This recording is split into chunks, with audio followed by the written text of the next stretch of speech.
ममता बनर्जी की सरकार ने बलात्कार विरोधी अपराजिता बिल विधानसभा से पास करा लिया है। इसमें वैसे तो कई प्रावधान हैं, मगर एक जिसकी चर्चा खास तौर पर हो रही है वो है अधिकतम 36 दिन के भीतर रेप के मामलों का निपटारा।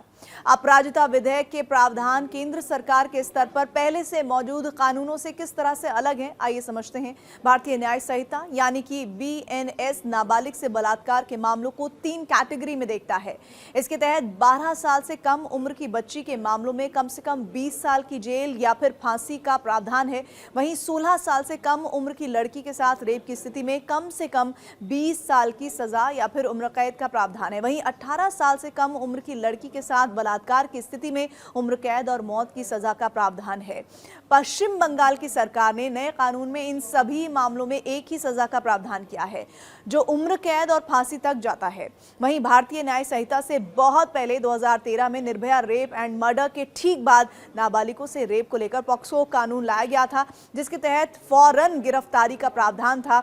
अगर रेप के बाद पीड़िता की मौत हो जाती है या फिर वो कोमा जैसी स्थिति में पहुंच जाती है तो भारतीय न्याय संहिता कम से कम 20 साल की सजा का प्रावधान करती है और इसके बाद में उम्र कैद फांसी की सजा के तौर पर उसे बढ़ाया जा सकता है। वहीं पश्चिम बंगाल सरकार के नए कानून के मुताबिक ऐसी स्थिति में कानून बलात्कार के दोषियों के लिए फांसी की सजा सुनिश्चित करता है।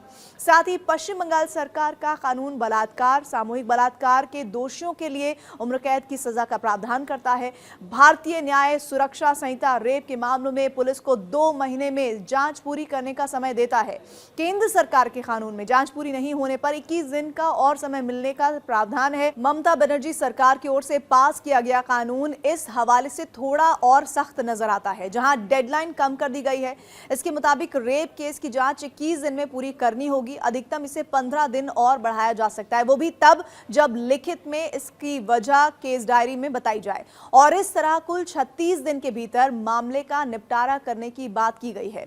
रेप के मामलों में अक्सर पीड़िता की पहचान उजागर करने और कोर्ट की कार्यवाही छापने के भी मामले आते हैं। भारतीय न्याय संहिता इसको लेकर पहले से ही सख्त थी, लेकिन ममता सरकार उससे भी एक कदम और आगे आ गई है। BNS के तहत रेप, गैंगरेप की पीड़िता की पहचान उजागर करने, मंजूरी के बगैर कोर्ट से जुड़ी कार्यवाही छापने पर दोषी को 2 साल की सजा और जुर्माने का प्रावधान था, मगर ममता सरकार ने नए बिल में ऐसे लोगों को कम से कम 3 साल और ज्यादा से ज्यादा 5 साल सजा और जुर्माने का प्रावधान कर दिया है। वहीं पश्चिम बंगाल सरकार ने जिला स्तर पर स्पेशल टास्क फोर्स का प्रावधान कर चीजों को और सख्त बनाने की भी बात की है और इसका नाम अपराजिता टास्क फोर्स रखा गया है, जिसका नेतृत्व DSP के पास होगा।